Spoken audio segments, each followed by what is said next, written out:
Alright, ladies and gentlemen, I hope you're all doing well, and welcome to the showdown between the Vampire Counts and Tzeentch here on the Proving Grounds. It's going to be myself using the von Carstein Lord, who's very good against Tzeentch because he does have basically a Tempest ability, facing off against a Greater Lord of Change. So most likely going to be spamming blue fires, pink fires, and a little bit of witchcraft via the Glean Magic. So Glean Magic is an interesting one. It can actually silence enemies, so this is actually quite clutch.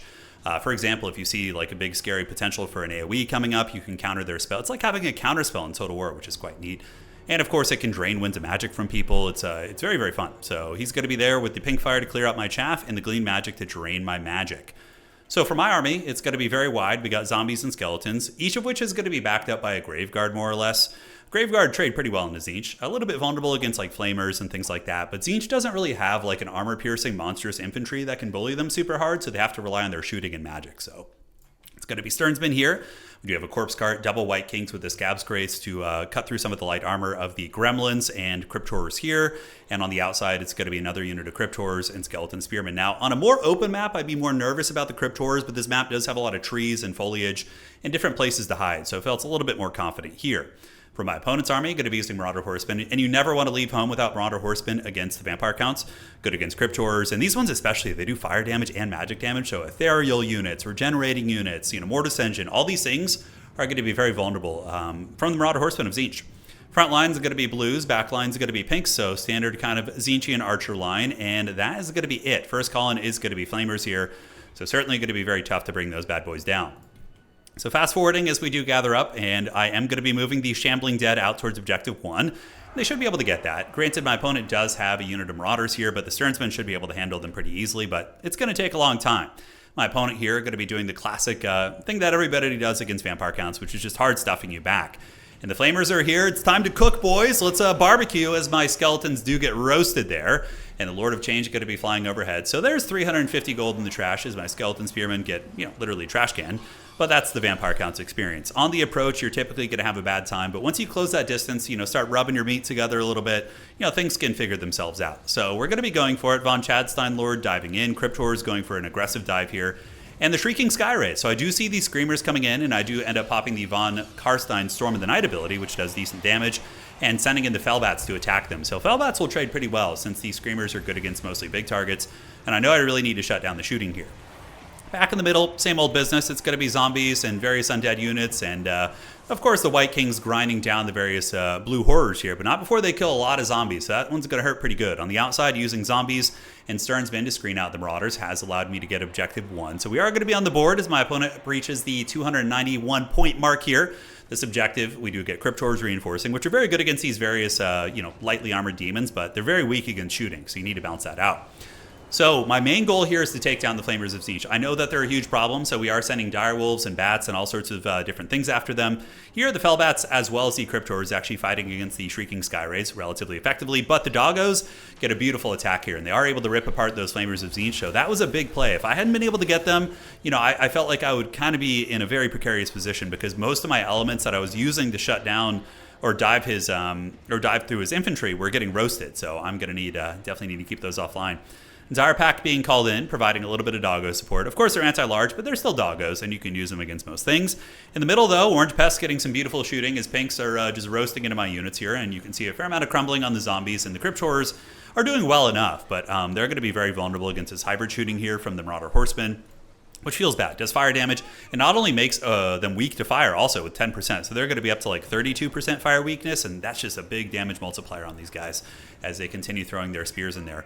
But over towards Objective 1, we're looking pretty good. Some of the Marauders have come back. I do have my Skeleton Spears kind of cackling over there, and the Sternsmen are going to be rotating over to the middle, but here he does start to drop a Tzeentchian army ability on me. Thankfully, I was paying attention, so it's not going to be a square hit, and I do manage to get the Skeleton Spearmen out of there. Sternsmen, I should have just backed up. The edge of the Sternsmen unit is going to be hit, but not really going to be the end of the world. Some more Fellbats on the way, and Crypt Ghouls as well. We need some angry little Smeagol's here to try and punch through some of the foul Tzeentchian units. Centaurs of Tzeentch coming in, bullying my Graveguard. Really, really good play from Orange Pest here. That's a great choice because the Centaurs of Tzeentch are so good against armor. And he's a player that, so if you guys don't know Orange Pest, he's basically the GOAT of Company of Heroes. Company of Heroes 3. He just wins most of the major tournaments, or has in the past. And he's just started learning Total War Warhammer, and he's already, he's beaten me a ton. I've seen him, get to the semifinals of tournaments and has just been evolving so quickly because he just has insane god tier micro. The only thing is he's just learning the meta and how the unit interactions work with 25 different factions, right? So I honestly think if he keeps practicing and really sets his mind to it, he could be winning major tournaments. Depends if he wants to, of course, and has the time to do so. But yeah, very, very impressive stuff indeed. So the Von Carstein Lord here does get hit with Glean Magic in his silence, but he's a vampire. He's a strong fighter. He's going to be able to fight this chicken and has a little bit of Cryptor support. And other spell I do have is Flock of Doom. So I have Invo and Flock of Doom. No Raised Dead. Raised Dead is pretty decent in this matchup, but figured here that Flock of Doom would be better at clearing out the demons. So Crypt Ghoul is going to be arriving here. We do have a value lead of 6.1 against 4.4, and the little ghouls have arrived, and the Graveguard's still holding on strong, and that's going to be a pretty good ping fire right there. Really good, actually, taking like 30% off that unit. Feels bad for me. In the middle, I still haven't been able to get it. The Gremlins are holding on. The Pinks are being attacked by the White King, so the White Kings are going to be bonking some of these guys on the head. So there they go, the flying jump attack from the White King. Skeleton Spearmen pushing up into the Blue Horrors right here. And on the other side, the Skeleton Spear is going to be retreating back. And we're getting pushed by the Zangors here. Zangor's a little bit tough to deal with, but thankfully Cryptors can take them to Pound Town pretty damn hard. So big macro look at the map. Currently 650 points for my opponent, 218 for myself. Objective 3 is ours, and the middle objective is in flux, but we're certainly in the process of getting that. Thankfully, he did miss that ping fire a little bit, so that was very good for me. His Marauder Horsemen have basically just been finding all the good targets. Wherever I have a Cryptor, they find their way there, and they're able to kill it. So that's been tough. But the Golems are doing well. Stearnsman and Graveguard here are getting worn down by these Centaurs of Tzeentch, but with the Gremlin support, they might be able to grind that one out, calling in some Fellbats to try and chase these guys down and keep his Horsemen at bay. So it is going to be double Fellbat. And part of the decision-making for the double Fellbat call-out was the Flamers of Tzeentch here. So we will be getting ready to try and shut those down. So in the back, more Marauders on the way and more Marauders here. As the Von Carstein Lord has been doing good, but he has been using Glean Magic, which has been stealing Winds of Magic for me. So how much does it actually steal? Let's see. So it's going to be stealing reserves per second, 0.10. So it steals 2 Winds of Magic from your opponent. And of course lowers their power recharge rate. So kind of an interesting one. And it costs 9 wins. Okay, that's interesting. And it also gives you, I think it gives you magic as well. So it's going to be giving you 2. Okay, so that's actually pretty good. Yeah, I don't think that's a bad spell. Certainly niche, but it has its applications. Beautiful Tzeentch army ability going down, by the way. Nails a bunch of my good units, including my Stearnsman, which felt really, really bad. But thankfully, we do secure the far side objective and the middle objective here. But it's still a pretty dodgy game. The Marauders coming in, if these Flamers are able to stabilize, I'm going to be in some danger here. So we are going to be using the Fellbats, the dreaded Bats of Doom, to move in and hunt down the Flamers of Tzeentch. Hopefully they will be able to get cooking on those. Cryptor is moving across, attacking into the Marauders, and they're going to be bashing them. And the White Kings have been a huge, huge centerpiece here.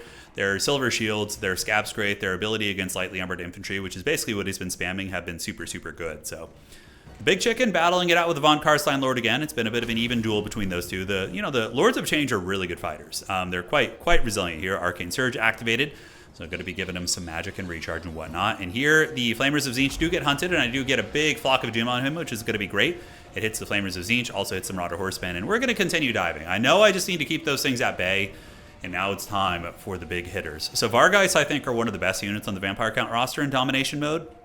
Their ability to turn around fights against any of the Cav factions, Empire, Bretonnia, well, Bretonnia is obviously not very competitive, but against Kislev, you can turn around these Cav fights and really just dominate that aspect of the game, and they just crush armored infantry too. So that's really the thing, using like Crap House infantry and then using Cryptors and or Vargheist depending on the situation. Cryptors, of course, provide you capture weight on the ground and are a little bit cheaper, of course, but yeah. I think the Vargheist are a pretty damn awesome unit. So they get in, and we do see the Zangors getting smashed up here. On the far side, a little bit of a capture weight shenanigan coming in, as we do see Marauders of Tzeentch moving in and more blues here. But the Gremlins should be able to get it, and I do get a full surround with the Dire Wolves. So the Dire Wolves do get a surround there, so that's going to be pretty comfortable. And another Doggo is going to be on its way over. We do also have the objective here, so objective 2 is going to be under our control. And the fighting does continue out here on the outside, as Tzeentch is going to be taking advantage of their mobility to try and, isolate my weaker positions, because I've gone very wide here.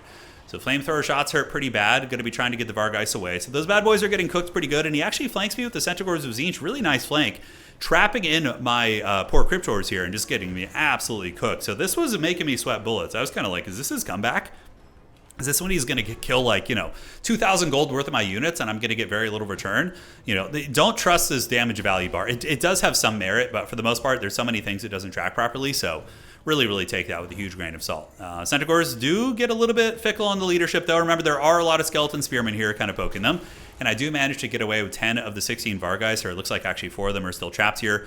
The Von Chadstein Lord moves in and is going to get roasted a little bit, but he's a good little annoying poke character, so he's going to be arriving, and hopefully we'll be able to bonk down some of these demons that are now attacking him in melee, and it hurts, but they're not shooting against the brick here, which is more important. And here comes the healed and reinvigorated Vargeist that are going to be trying to charge in there. Over towards Objective 2, very stable, and over here on Objective 3, we're looking pretty good. Granted, the Shrieking Skyrays are back in there, and yeah, he's got some blue, so my position is faltering a little bit, but I do have some sneaky golems coming in, so the Crypt Ghouls should be able to beat the Marauders, and then, you know, the Dire Pack will trade okay in a duel versus Shrieking Skyrays. For sure, we'll win it, and Fellbats will also trade well there. So if everything goes to code here with a micro, I should be able to win Objective 1 and not lose that. Now, everything is going to come down to this fight over here. The Von Chadstein Lord does get a little bit caught up, and my opponent going for an Alpha Strike on him. Not a bad idea. You know, the Greater Lord of Chicken of KFC here, laying a bit of a whooping down on the Von Carstein Lord. Leadership's going to be 48 right now, but the Cryptors are able to get there with the Vargeist, or excuse me, just the Vargeist and the Spears. Fellbat's going to be coming in to disrupt the Flamers of Tzeentch once again, but man, that's how you lose a game. That's how you throw, man. If my Von Carstein Lord dies here, like, that's potentially just game over, right? And this is a game that I am winning right now. 10.6 against 9. Remember, I do have access to healing. A lot of my units have been healing. Here we do see the Flamers of Tzeentch being taken offline. And on this side, a little bit of a treachery on the capture weight department, but overall, the Crypt Ghouls do make it in. The Dire Pack's able to get a full surround on the Marauders, and I think that we do win this fight over here. The Crypt Ghouls and the Dire Pack should be enough to outtrade most of these lower quality Tzeentchian units. And the 2 White Kings are also going to be hustling over there, leaving the Sternsmen to continue regenerating on the middle. Although I think are they regenerating right now? They should be, right? So 0.10, are they healing capped? That's weird. You guys noticing this? They're not healing at the moment, which is very strange, and they should be passively regenerating. So I don't know if that's just like a playback issue or something, but yeah, very, very weird stuff. At this point, though, it's basically GG. My opponent knows it's over. I stabilize this objective, you know, beat back those units. The Von Carstein Lord gets away. I have a firm hold on the other 2. So that's going to be all she wrote. So hopefully you guys enjoyed that one. I've really been having a blast playing Vampire Counts lately. It kind of suits my style quite a bit. Like, I feel most comfortable playing like Warriors of Chaos and these aggressive factions. I've been really struggling to play effectively with gun lines. I think I've just lost my edge with those factions. So going and playing the Unga Bunga has been quite a bit of fun. But yeah, hopefully you guys enjoyed it, man. Von Carstein Lord, pretty clutch. White Kings were good. Vargeist were solid. Did have a Mortis engine. And yeah, for his build, I don't think it was a bad build at all. Me catching the Flamers was pretty big. I think that was a huge element of our victory there. And, you know, just came down to little skirmishes and engagements across the map. So that is going to be it. GG, well played. We'll see you guys around. And yeah, may the night bless you. Cheers.